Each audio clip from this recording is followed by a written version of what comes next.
হর হর মহাদেব, আদেশ, জয় মা মা কালী।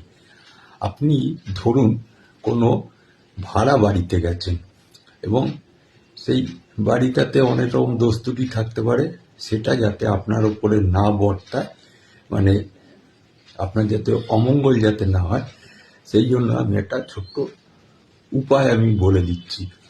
আপনারা যেখানেই ভাড়া বাড়িতে যান না কেন, সেই বাড়িতে গিয়ে প্রথমেই আপনারা দেখবেন যে সেই ভাড়া বাড়ি যে উত্তর পশ্চিম দিকে আপনাদের শোবার ঘরটা কিন্তু করবেন প্রথম কথা, এবং শোবার ঘরের ডান দিকে আপনারা আপনাদের একটা ফ্যামিলি যে ফটো আছে সেই ফটোটা আপনারা লাগিয়ে রাখবেন।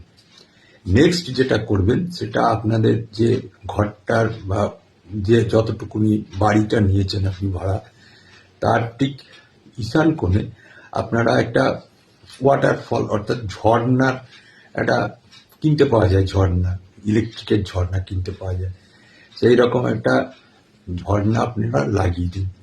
আর সবচেয়ে গুরুত্বপূর্ণ জিনিস সেটা হচ্ছে যে আপনার যে বাড়ি রয়েছে, মানে যে যতটুকুনি আপনি জায়গা নিয়েছেন তার যে কোনো একটা ঘরেতেই মানে মিডিল করে আপনি দেখবেন আপনার মিডিল কোনটা হচ্ছে, সেই মিডিল করে দেখে আপনি দেখবেন যে আপনার দক্ষিণ দিকের দেওয়ালে একখানা পঞ্চমুখী বজরংবলীজির ছবি নয় কিন্তু শোপিস, মিনিমাম 6 ফুট ওপরে, মানে মাটির থেকে 6 ফুট ওপরে, যাতে মানে আপনাদের পরিবারের লোকজনের হাইটের থেকে অনেকটা ওপরে থাকে, এই রকম একটা শোপিস আপনি লাগিয়ে রাখুন।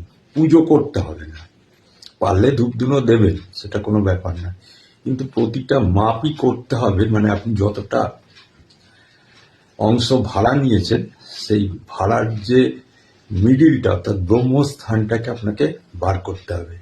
জানি মাথার উপর দিয়ে সব উড়ে চলে গেছে, পারবেন না, যাই হোক, যদি সেরকম দরকার পড়ে তাহলে এইখানেই কন্ট্যাক্ট নাম্বার আছে, জিজ্ঞেস করে নিন, আমি সব কিছু ঠিকঠাক করে দিয়ে আসবো। হরি ওম তৎসৎ।